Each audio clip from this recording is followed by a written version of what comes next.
அனைவருக்கும் வணக்கம். இது உங்கள் Ariyanai police academy Thiruvarur. So department quota SI preparation பண்ணி கொண்டிருக்கிற நண்பர்களுக்கு நம்ம லா வித் பாலா சீரியஸ் தொடர்ச்சியாக பார்த்துட்ருக்கோம். இதில் பார்ட் 5 நம்ம வந்து பார்ப்போம். ஸோ ஆல்ரெடி பார்ட் 1 to 4 பார்க்காதவங்க என்ன பண்ணுங்கள், நம்ம டிஸ்கிரிப்ஷனில் லிங்க் கொடுத்துருக்கோம், ஜாயின் பண்ணி என்ன பண்ணுங்கள் பார்த்துங்க. ஸோ இந்த பார்ட்டில் நம்ம பார்க்க போகிற கேள்விகள் எல்லாமே பார்த்தோம் அப்படின்னா டிபார்ட்மெண்ட் கோட்டா 2010 கேட்ட கேள்வி. ஸோ 2010 எஸ்ஐ டிபார்ட்மெண்ட் கொஷின் 2010 கேள்விகள் வந்து ரொம்ப சூப்பராக எடுத்துருக்காங்க. ஸோ நம்ம படிக்கிறதுக்கும் எக்ஸாம் ஹாலில் உட்காந்து கொஷினை பார்க்குறதுக்கும் நிறைய வித்தியாசம் இருக்கும். அவங்க கேட்குற கேள்விகளும் கொஞ்சம் வித்தியாசமாக இருக்கும். ஒரு கொஷின் பேப்பர் ஈஸியாக கஷ்டமா அப்படின்னு சொல்லிட்டு நமக்கு தெரிஞ்ச கேள்விகள் ஒரு 5 கேள்வி வந்ததை வச்சு நம்ம என்ன பண்ணக்கூடாது, சொல்லக்கூடாது. உங்களால் 80 கேள்விக்கு 75+ அடிக்க முடியுது அப்படின்னா அப்போ தான் அந்த கொஷின் பேப்பர் வந்து ஈஸி அப்படின்னு அர்த்தம். ஸோ 10 கேள்வி அடிச்சுட்டு ஈஸியாக இருக்குது, 20 கேள்வி அடிச்சது ஈஸியாக இருக்குது. நான் படித்ததில் ஒரு 5 கேள்வி டேரெக்டாகவே கேட்டாங்க, சிம்பிளான கொஷின் நிறையா கேட்டாங்க. பிஎன்எஸ்எஸில் எத்தனை பிரிவுகள்னு இருக்குது அப்படின்னு கொஷினில் இருக்குது. அப்போ இந்த கேள்வி சிம்பிளான கேள்வி அப்படின்னு நம்ம என்ன பண்ணக்கூடாது, முடிவெடுத்துடக்கூடாது. டோட்டலாக 80 கேள்வியில் நம்மளால் 75+ அடிக்க முடிஞ்சிச்சு அப்படின்னா நமக்கு கொஷின் ஈஸி அப்படின்னு நம்ம எடுத்துக்கணும். ஸோ ஃபஸ்ட்டு கேள்வி பாருங்கள். பிஎன்எஸ்எஸ் பிரிவு 106 படி காவல் அலுவலரால் கைப்பற்றப்பட்ட தடயம்.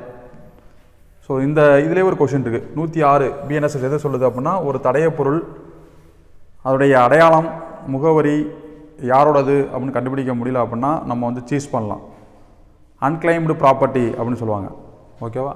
ஸோ தடயம் அழியும் நிலையில் இருக்குது அப்படின்னா அந்த பொருள், சப்போஸ் நம்ம ஒரு பொருளை ப்ராப்பர்ட்டி சீஸ் பண்ணிட்டோம், இதுக்கு மேலே அந்த ப்ராப்பர்ட்டியை நம்ம வந்து வச்சுருந்தோம்னா அப்படின்னா வீணாக போயிடும், அழியும் நிலையில் இருக்குது அப்படின்னா அதை என்ன பண்ணலாம், ஏலத்தில் விற்பனை செய்யலாம். அப்போ ஐஓவே அதை பண்ண முடியுமா அப்படின்னா அதுக்கு யார் உத்தரவிடணும், அந்த ப்ராப்பர்ட்டியோட வேல்யூ எவ்வளோதுக்கு குறைவாக இருக்கணும், 500 ரூபீஸ்க்கு குறைவாக இருக்கணும், 500 ரூபாய்க்கு குறைவாக இருக்கணும். அப்படி இருந்துச்சு அப்படின்னா யாரோட உத்தரவு பேரில் ஏலத்தில் விற்பனை செய்தல் வேண்டும் அப்படின்னு சொல்கிற பார்த்தோம் அப்படின்னா டிஸ்ட்ரிக்ட் எஸ்பி தான் என்ன பண்ணணும், அதுக்கு உத்தரவு பிறப்பிக்கணும்.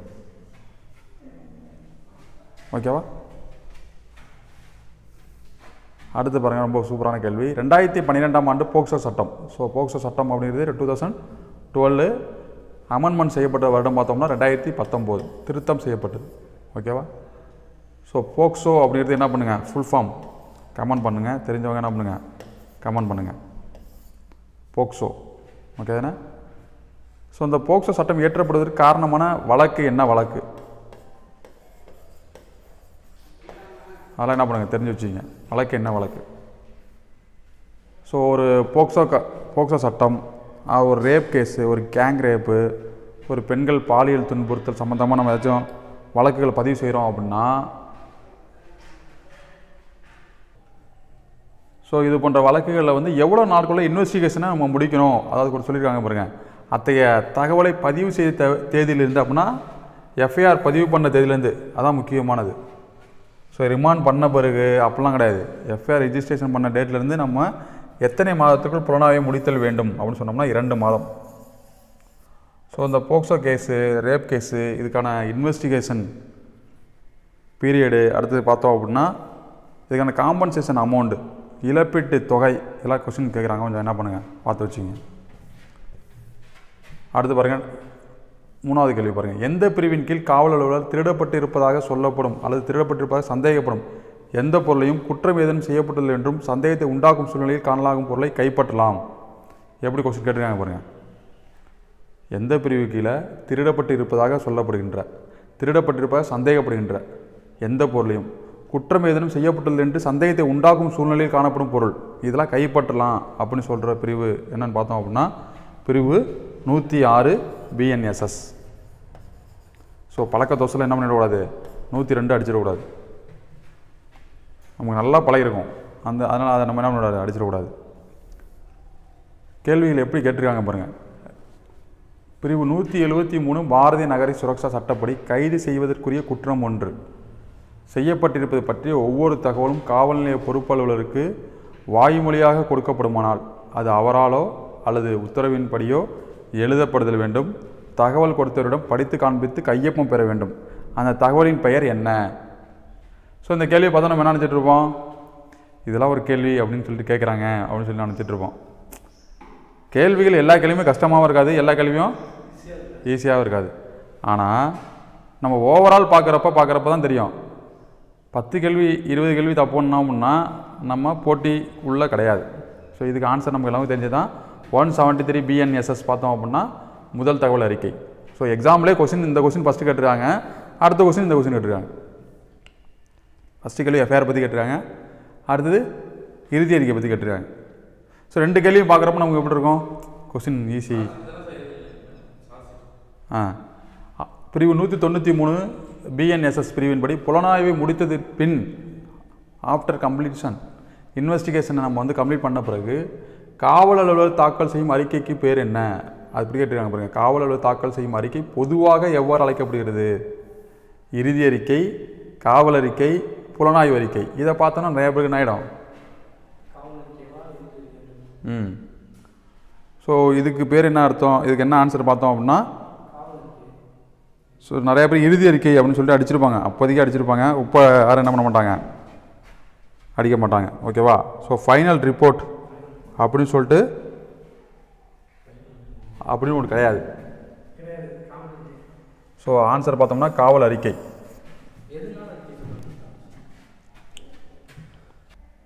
ஸோ பார்த்தோம் அப்படின்னா காவல் அறிக்கை, இறுதி அறிக்கை அப்படின்னு கிடையாது. புலனாய்வு அறிக்கைன்னு என்ன பண்ணுறது கிடையாது. ஸோ இதுக்கான செக்ஷன் பார்த்தோம்னா 193 BNSS, அது ரொம்ப முக்கியமானது. ஸோ இந்த 193 BNSSலாம் கொஞ்சம் லைன் பை லைன் என்ன பண்ணிவிடுங்க, படிச்சிருங்க. அதில் உங்களுக்கு எந்தெந்த கீ பாயிண்ட்லாம் உங்களுக்கு தெரியுதோ அதெல்லாம் அண்டர்லைன் பண்ணிக்கிங்க, எழுதி வச்சிங்க. ஸோ BNSS பிரிவு எந்த பிரிவின் கீழ் நீதிமன்றம் ஒரு பரிசீலனை அல்லது விசாரணை நடவடிக்கைகளை தள்ளி வைக்கலாம்? ஸோ வாய்தா தேதி சொல்கிறாங்களா, அடுத்த வாய்தா, அதுக்கு அடுத்த வாய்தா அப்படின்னு ஃபிக்ஸ் பண்ணுறாங்களா, இது எந்த BNSS பிரிவு?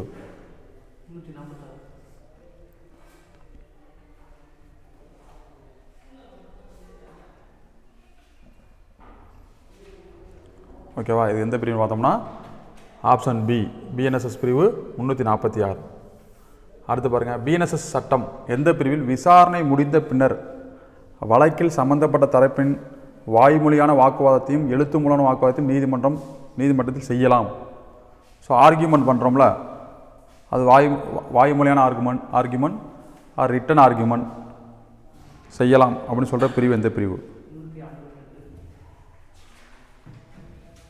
ஸோ வாய்மொழியான வாக்குமூலங்கள். ஸோ என்ன ஆன்சர் பார்த்தோம்னா 352. ஸோ இந்த கேள்விலாம் படித்தவங்களால் மட்டும்தான் ஆன்சர் பண்ண முடியும்.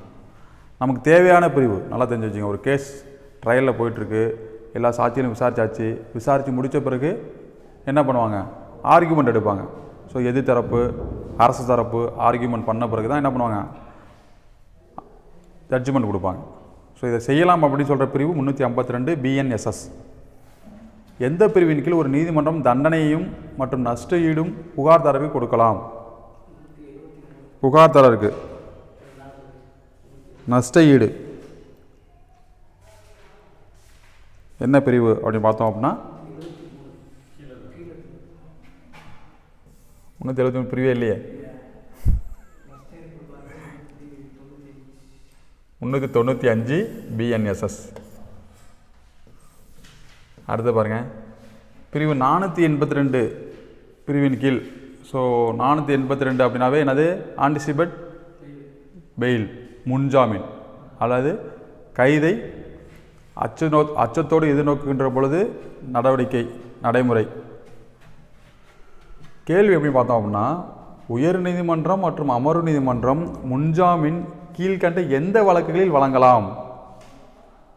ஸோ ஆப்ஷன் படித்து பாருங்கள், ஆன்சர் பண்ணுங்கள். அது தப்பாக இருந்தாலும் பிரச்சனை கிடையாது. கட்டாயம் நிறைய பேர் நம்ம தவறுதலாக ஆன்சர் பண்ணுறதுக்கு வாய்ப்புகள் இருக்குது. நீங்கள் இந்த பிரிவு BNSS பிரிவு 482 எடுத்து ஃபஸ்ட்டு லைன் பார்த்தீங்க அப்படின்னா பிணையில் விடா குற்றம் அப்படின்னு வந்திருக்கும். ஸோ அப்போ கேள்வி எப்படி எடுக்கிறாங்க பார்த்தீங்களா? இதெல்லாம் நிறைய பேர் வந்து ஸோ பெயிலபிள் அஃபென்ஸ், நான் பெயிலபிள் அஃபென்ஸ், காக்னிசிபிள் அஃபென்ஸ், நான் காக்னிசிபிள் அஃபென்ஸ், இதெல்லாம் பற்றி நமக்கு ஒரு ஐடியா தெரியுது அப்படின்னா தான் நம்ம இந்த கேள்வி என்ன பண்ண முடியும், ஆன்சர் பண்ண முடியும். ஸோ பிணையிலே ஒரு மர்டர் கேஸுக்கு ஏபி வாங்கலாம். ஸோ நான் காக்னிசிபிள் அஃபென்ஸ் அப்போ பனிஷ்மெண்ட் ஹெவியாக இருந்தாலும் சில என்ன பண்ணுவாங்க, பெயில். அப்போ அது பிணையில் விட முடியாத குற்றத்துக்கு தான் நடைமுறை. ஸோ 482 BNSS பார்த்து வச்சுங்க. பிரிவு 359 BNSS பிரிவு எதை குறிக்குது? கேள்வி இப்படி கேட்டுருக்காங்க பாருங்கள். செக்ஷனை கொடுத்து என்ன அப்போ என்ன பண்ணலாம், செக்ஷனை கொடுத்து கொஷின் கேட்கலாம், கொஷின் கொடுத்து என்ன பண்ணலாம், செக்ஷன் கேட்கலாம். 359 பிஎன்எஸ்எஸ் பிரிவு எதை குறிக்கிறது அப்படின்னா சமாதானம் செய்து கொள்ளும் குற்றங்களை பற்றி. ஓகேவா, மறந்துடக்கூடாது. ஸோ ஏன் இந்த கேள்வியை நம்ம தனியாக எடுத்து படிக்கிறோம் அப்படின்னா, ஸோ இது போல் சில கேள்விகளை நம்ம வந்து கூடுதலாக நம்ம வந்து டேரெக்டாக மனப்பாடம் பண்ணி வச்சுக்கிட்டோம் அப்படின்னா அந்த அத்தியாயத்தை படிக்கிறப்ப நமக்கு ரொம்ப ரொம்ப என்ன இருக்கும், யூஸ்ஃபுல்லாக இருக்கும். ஒரு குற்றத்திற்கு அபராதம் மட்டுமே தண்டனையாக விதிக்கும் அந்த அஃபென்ஸுக்கு பனிஷ்மெண்ட்டே தண்டனை அபராதம் தான், ஃபைன் மட்டும்தான். அப்போனா அதனை விசாரணைக்கு ஏற்பதற்கான கால வரம்பு எவ்வளோ நாளுக்குள்ள அந்த விசாரணையை முடிக்கணும் அப்படின்னு சொல்லி பார்த்தோம் அப்படின்னா 6 மாதத்தில் என்ன பண்ணணும், அந்த விசாரணையை முடிச்சிடணும். ஸோ அதுலேருந்து இந்த கேள்வி நான் எடுத்தது எந்த பிரிவு சொல்லுது, ஒரு குற்றத்திற்கு அபராதம் மட்டுமே தண்டனையாக விதிக்கும் பட்சத்தில் அதனை விசாரணைக்கு ஏற்பதற்கான கால வரம்பு பற்றி சொல்கிற பிரிவு என்ன அப்படின்னு பார்த்தோம் அப்படின்னா 514 பிஎன்எஸ்எஸ். ஓகேவா. ஸோ இந்த 514 பார்த்தோம் அப்படின்னா 2ல் ஏ அபராதம் மட்டுமே விதிக்கலாக்கும் குற்றத்திற்கு விசாரணைக்கான 6 மாதத்தில் முடிக்கணும் அப்படின்னு சொல்லி கொடுத்துருப்பாங்க. அப்போ கொஸ்டின் எப்படி எடுக்கிறாங்க பார்த்தீங்களா, 514 சப்கிளாஸ் 2ல் ஏ. இப்போ இந்த 514 சப்கிளாஸ் 2A என்னன்னு கேட்டால் நம்ம சொல்ல முடியாது. ஆனால் கேள்வி என்ன பண்ணிட்டாங்க, அபராதம் மட்டும் ஃபைன் மட்டும்தான் அப்படின்னா எவ்வளோ நாளுக்குள்ள விசாரணை பண்ணணும், 6 மந்த். அடுத்து பாருங்கள், பிடியாணை வழக்கு என்பது என்ன, காகனிசபிள் அஃபென்ஸ் அப்படிங்கிறது என்ன, அது எத்தனை வருடங்களுக்கு மேல் சிறை காவல் தண்டனையாக விதிக்கத்தக்க குற்றமாக இருந்துச்சு அப்படின்னா அதை வந்து நம்ம வந்து என்ன சொல்கிறோம், காகனிசபிள் அஃபென்ஸ்னு சொல்கிறோம். அப்படி பார்த்தோம் அப்படின்னா அதில் கொடுத்துருப்பாங்க நாட் எக்ஸீடு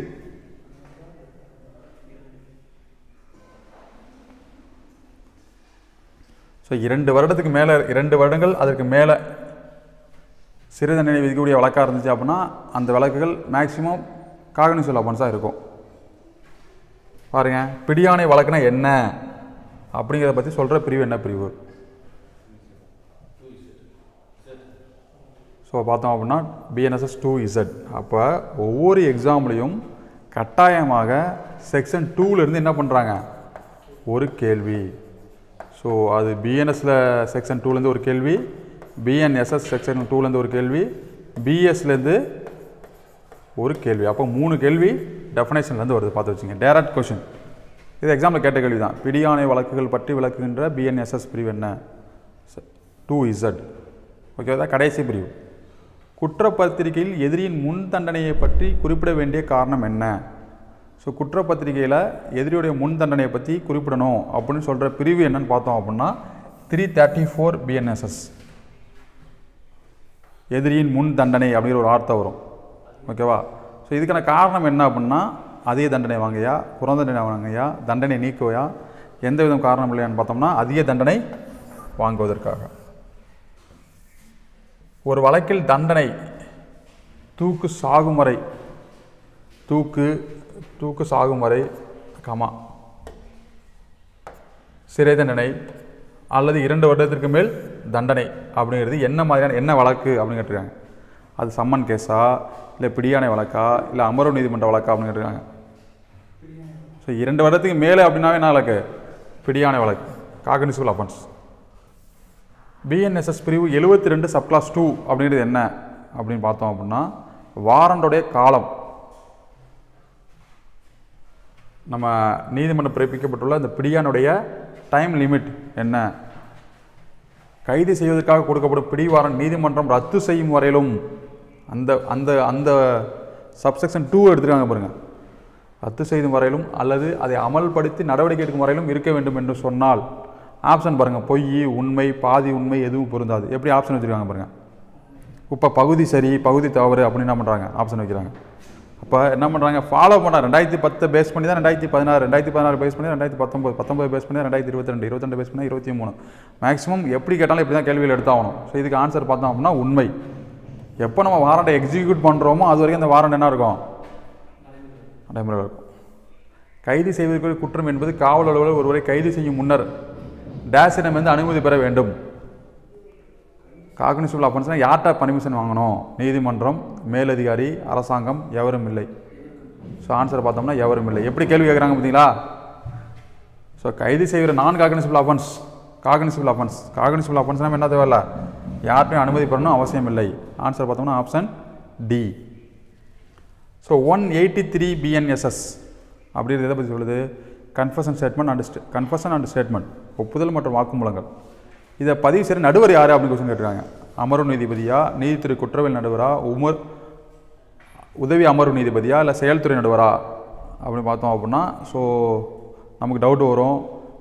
இவங்கெல்லாம் ஒப்புதல் வாக்குமூலம் வாங்கலாமா வாங்கக்கூடாது, எல்லாருமே வாங்கலாமே அப்படின்னு சந்தேகம் வரும். ஸோ இதுக்கு ஆன்சர் அப்படின்னு பார்த்தோம்னா நீதித்துறை குற்றவியல் நடுவர். ஃபஸ்ட்டு இவங்க இருக்கப்போ ஆப்ஷன் இவங்க தான் சொல்லணும். எல்லா நடுவரும் பிரச்சனையில் இருக்காங்க அப்படின்னா யார்கிட்ட இது பண்ணணும்? குற்றவியல் நடுவர். ஒரு குற்றவாளியை காவல் அலுவலரின் பொறுப்பில் நீதிமன்றம் முதல் டேஷ் நாள் ஃபஸ்ட்டு ரிமாண்ட் பண்ண போகிறோம் அப்படின்னா 30 நாள் ரிமாண்ட் கொடுக்கலாமா அப்படின்னா கொடுக்கக்கூடாது. 15 நாட்கள் தான் என்ன பண்ணணும்? ரிமாண்ட் கொடுக்கணும் அப்படின்னு சொல்கிற பிரிவு பார்த்தோம் அப்படின்னா 187 BNSS. அதை கேள்வியாக கேட்டுறாங்க பாருங்க. ஒரு குற்றவாளியை காவல் அலுவலரின் பொறுப்பில் நீதிமன்றம் முதல் எத்தனை நாட்கள் காவல் கெடுவுக்குள் அனுமதிக்க வேண்டும் அப்படின்னா 15 நாட்கள். ஸோ பெயரையும் இருப்பிடத்தை தெரிவிக்க மறுத்தால் கைது செய்யலாம். என்ன மாதிரியான குற்றம்? கைது செய்வதற்குரிய குற்றமா, கைது செய்வதற்குரிய அல்லாத குற்றமா? நான் காக்னிசபிள் அஃபென்ஸ் பண்ணுறதுக்கு நின்றுட்டு இருக்காப்புல, அப்போ போயிட்டு அவர்கிட்ட பேர் இருப்பிடத்தை கேட்குறோம், மாற்றி சொல்கிறாப்புல அப்படின்னா அவர் என்ன பண்ணலாம்? கைது செய்யலாம். ஏன்னா காக்னிசபிள் அஃபென்ஸ் நம்ம ஏற்கனவே என்ன பண்ணலாம்? செக்ஷன் 35 BNSS படி வாரண்ட் இல்லாமல் நம்ம அரெஸ்ட் பண்ணலாம். தனது வட்டார வரம்புக்கு வெளியே ஒரு நீதிமன்றம் அழைப்பானையை சார்பு செய்ய வேண்டும் என்று விரும்பும்போது முன்னிலையாகுமாறு கட்டளையிடப்பட்டவர் சாதாரணமாக எந்த நடுவரின் வட்டார எல்லைக்குள் குடியிருக்கிறாரோ அந்த நடுவருக்கு இரட்டைப்படையில் அக்கட்டளை என்ன பண்ணணும்? சார்பு செய்ய வேண்டும். சம்மன் சர்வ் பண்ணுறோம் அதர் டிஸ்ட்ரிக்கு, அதர் ஜுடிஷியல் லிமிட்டு அப்படின்னா அங்கே உள்ள நடுவருக்கு அனுப்பி அது மூலியமாக என்ன பண்ணணும்? சம்மன் சர்வ் பண்ணணுங்கிறது தான் ப்ரொசீஜரு. இது நம்ம ப்ராக்டிக்கலாக என்ன பண்ணுறதில்ல, ஃபாலோ பண்ணுறது கிடையாது. இப்படி தான் பண்ணணும் அப்படின்னு சொல்கிற பிரிவு என்ன பிரிவு அப்படின்னு பார்த்தோம்னா 69. ஸோ நிறைய வார்த்தைகள் கொடுத்துருப்பாங்க, அப்படி இப்படின்னு கொடுத்துருப்பாங்க, அதெல்லாம் நம்ம படிக்கக்கூடாது. வட்டார எல்லைக்குள் அதாவது வட்டார வரம்புக்கு வெளியே, அதான் இந்த செக்ஷனுடைய கீ பாயிண்ட். அவ்வளோதான். இதே போல் ஒவ்வொரு செக்ஷனும் கீ பாயிண்ட் நம்ம பார்த்தோம் அப்படின்னா அந்த கொடுத்துருக்க வார்த்தைகளே தேவையில்லாத வார்த்தை தான் நமக்கு தெரியும். வட்டார வரம்புக்கு வெளியே சம்மனை சார்பு பண்ணணும் அப்படின்னா என்ன ப்ரொசீஜர் அதை பற்றி சொல்கிற பிரிவு 69. அடுத்த பாருங்கள், சட்டவிரோதமாக கட்டுப்படுத்தப்பட்ட ஆட்களுக்காக சோதனைதல். ரொம்ப முக்கியமான பிரிவு. ஓகேவா? ப்ரீவியஸில் கேட்டிருக்காங்க சொன்னி 2023 கேட்ட கேள்வி. ஏன் அப்படின்னு பார்த்தோம்னா ஹேபியஸ் கார்பஸ் ஆட்கொணர்வு நீதி பெறானே அப்படின்னு நம்ம படிச்சிருப்போம். ஓகேவா? ஒரு நபர் யார் அரெஸ்ட் பண்ணது, எங்கே இருக்காருன்னு தெரில அப்படின்னா 24 மணி நேரத்தில் நீதிமன்றத்தில் ஆஜர்படுத்தணும் அப்படின்னு சொல்லிட்டு உத்தரவு பிறப்பிக்கிறது தான் அது ஹேபியஸ் கார்பஸ். இது சரத்து 32 படி என்ன பண்ணுறாங்க? இந்த உத்தரவு பிறப்பிக்கப்படுது. அந்த ஆட்கொணர்வு நீதி பெறானையில் கிட்டத்தட்ட சமமாக உள்ள தானே அது சட்டவிரோதமாக ஒருத்தர் கடத்தப்பட்டிருக்காரு அப்படின்னா அவரை சோதனை இடணும் அப்படிங்கிறதுக்காக அதுக்காக அதிகாரம் கொடுக்கப்பட்ட பிரிவு 100 BNSS 100, 101, 102 தான் ரொம்ப முக்கியமானது. அடுத்து பாருங்கள், தடைய பொருள் சந்தேகத்திற்கிடமான பொருள் எதையும் ஒரு தம் உடம்பில் மறைச்சி வச்சுருக்காரு அப்படின்னா அவர் உடம்பை தொட்டு நம்ம என்ன பண்ணலாம்? அவரை சோதனை இடலாம். அவர் அரெஸ்ட் பண்ண பிறகு கிடையாது, அரெஸ்ட் பண்ணவே இல்லை. ஒரு இடத்துக்கு போகிறோம், ஒருத்தர் ப்ராப்பர்ட்டி ஏதோ ஒரு ப்ராப்பர்ட்டி ஒரு தடைய பொருள் வெப்பனை என்ன பண்ணுறாரு பாடியில் மறைச்சி வச்சுருக்காரு அப்படின்னா அவரை சோதனை பண்ணலாம் அப்படின்னு சொல்கிற பிரிவு என்ன பிரிவு? ஸோ ஆன்சர் பார்த்தோம்னா 103 சப்கிளாஸ் 3. ஓகேவா? ஸோ இந்த 25 கேள்விகளுமே நமக்கு எப்படி இருந்திருக்கும்? சில விஷயங்களை கற்றுக் கொடுத்துருக்கோம். ஓகேவா? அதை அப்படியே நம்ம என்ன பண்ணணும் அப்படின்னா மறந்துடக்கூடாது. திரும்ப இந்த பதிவில் நம்ம என்ன பண்ணணும் பார்க்கணும். ஸோ இது போன்ற கேள்விகள் தான் எக்ஸாமில் என்ன பண்ணுறாங்க கேட்குறாங்க. ஸோ அடுத்த பதிவில் நம்ம என்ன பண்ணுவோம்? வித்தியாசமான ஒரு 25 கேள்வியோடு நம்ம என்ன பண்ணுவோம்? சந்திப்போம். So department quota SI preparation பண்ணுற நண்பர்கள் நம்ம சேனலை நீங்கள் இது வரைக்கும் சப்ஸ்கிரைப் பண்ணலை அப்படின்னா பண்ணிவிடுங்க. தொடர்ச்சியாக ஃபாலோ பண்ணுங்கள். டெலகிராம் வாட்ஸ்அப் குரூப்பில் ஜாயின் பண்ணி பயன்படுத்திங்க. டிபார்ட்மெண்ட் கோட்டா காம்படிஷன் அப்படிங்கிறது ரொம்ப தீவிரத்தன்மையாக இருக்குது. லா மட்டும் படிக்காமல் கூடவே என்ன பண்ணுங்கள்? சைக்காலஜி, தமிழ், இங்கிலீஷ், ஜிகேவும் படிங்க. அதுதான் உங்களை வெற்றியை உறுதி செய்கிறது. ஸோ இந்த லாவில் நம்ம எடுக்கிற 75 மார்க் நம்ம வெற்றியை உறுதி செய்யப்படுறது கிடையாது. எல்லாருமே எடுப்பாங்க. டிபார்ட்மெண்ட் கோட்டா அப்படின்னா லா 70, 71, 72, 73 எல்லாருமே எடுப்பாங்க. அப்போ ஒன்று ஆடாவது பார்த்தீங்களா கூட்டுறது, அதில் நீங்கள் மார்க் கூட எடுத்தீங்க அப்படின்னா நீங்கள் தான் டாப். நம்ம டாப் மார்க் எடுக்கணும், எஸ்ஐ ஆகணும் அப்படின்னா நீங்கள் கட்டாயம் தமிழ், இங்கிலீஷ், உளவியலுக்கு முக்கியத்துவம் கொடுங்கள். மறந்துடாதீங்க. வாய்ப்பை பயன்படுத்திங்க. உங்கள் அனைவருக்கும் அரியணை போலீஸ் அகாடமி சார்பாக வெற்றி வாழ்த்துக்கள். நன்றி, வணக்கம்.